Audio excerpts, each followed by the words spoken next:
Welcome back, everyone, to TYRO TV. My name is Ron TYRO. And I'm Cathy TYRO. And today we want to talk about the top 5 ways to save money. Woo-hoo!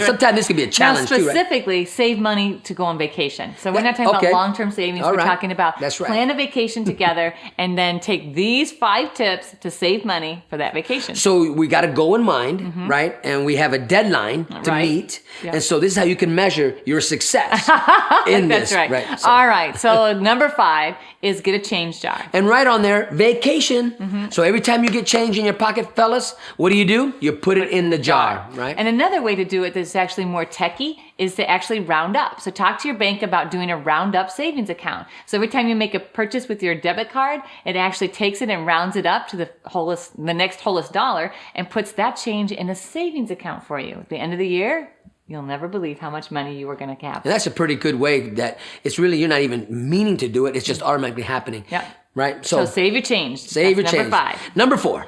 Number 4, quit something and save that money. And it's tough now, guys. Sometimes maybe you're a smoker, maybe you're drinking too much coffee. I don't know what Maybe it I'm is. drinking too much soda pop like I used to. Right. And so instead of buying all that soda pop, I started just putting that money away. And ta-da, we get to go on vacation this year. So for me, it was fast foods. And so what I try to do is instead of going to fast foods, I looked at my budget that I was spending a week on fast food or the month. And now I take that money and I put it in the jar, right? And I put it away. And that's how I'm saving money. Right? No fast food. And so the number 3 way of our top 5 is to sell your stuff.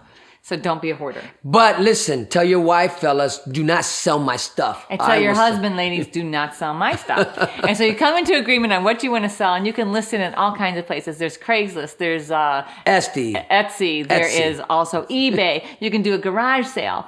So there's all kinds of ways to sell that stuff that's just sitting around. And maybe you've got it in boxes and there's been boxes in your attic or your basement forever. Let's get rid of that and let's create a memory. Because sell your stuff. I've been telling people I'm not a hoarder. Right? He's not anymore. I'm not anymore. He's a recovered hoarder. I am a recovered hoarder. The number 2 way to save money so that you can go on vacation is never take a free horse. Ooh. Yeah. Sounds like a great deal. Somebody says, hey, I got a horse. It's a great horse. It's a beautiful horse and it's free, but it's not really. And you know what? So we took a free horse and it's costing us a lot of money, but it's worth it. But my advice to people, if they ask, what do you think? Should I take a free horse? Only if you have a little girl and you really, really want to invest in your daughter. Right. It's an investment in somebody's life. It's an investment in somebody's life. And the ROI, you won't see it right away, but you'll see it later. So anyways, don't take a free horse because there's no such thing as a free ride. There's no such thing as a free animal. All right. So somebody gives you a free animal and just recognize there's a cost associated with that. And you can just take that money and you can put it away for what? Vacation. Right. And we're not saying a rainy day. We're saying for vacation. Right. We have a specific goal in mind. Number 1. The number 1 way to save money is to lie to yourself. And so this is how this works. This is how this works. Get direct deposit at work, have your money deposited, and then in your checking account, you record less than you actually made. So I'm just going to make up some. Let's say that you make $1,000 a month.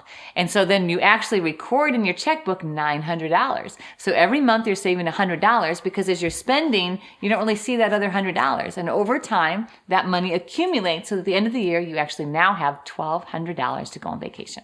So that takes discipline too. Sort of like setting snooze 15 minutes early when you know you really don't have to get up, but you do it anyway. It's the same way. Recording less than you actually make and putting that in your check registry. So there's the top 5 ways on how to save money, right? For vacation. There's probably a lot of other ways to do it, but that's our top 5 because we're specifically saving for a vacation, right? So thanks for joining us today on the TYRO Top 5. And if there's any more information you would like, click the link below. And don't forget to subscribe. We'll see you next time.